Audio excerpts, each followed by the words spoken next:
अरे बेटा क्या हुआ, तू इतना कांप क्यों रहा है? अबू मुझे बहुत तेजों की ठंड लग रही है, आपने कहा था जैकेट ला के दोगे, मुझे जैकेट ला के दो। हाँ बेटा तू घबरा मत, मैं अभी लाता हूँ। आखिरकार मैंने अपने बेटे के लिए जैकेट ले ली, अब वो देखकर बहुत खुश होगा। भाई मुझे बहुत ठंड लग रही है, ये जैकेट मुझे पहनने के लिए दे दो। लगता है इस जैकेट की जरूरत मेरे बेटे से ज्यादा इसको है।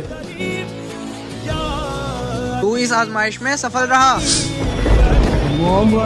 अजान हो गई, पहले नमाज पढ़ लेता हूँ।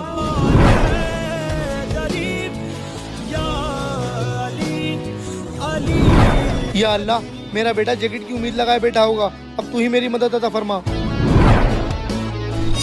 अरे बेटा, ये जैकेट तुम्हारे पास कहाँ से आई? अरे अब्बू, अभी आप ही तो देख के गए हो।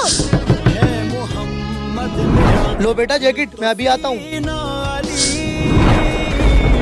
गाइस वीडियो को लाइक करें और कमेंट बॉक्स में अल्लाहू अकबर लिखें।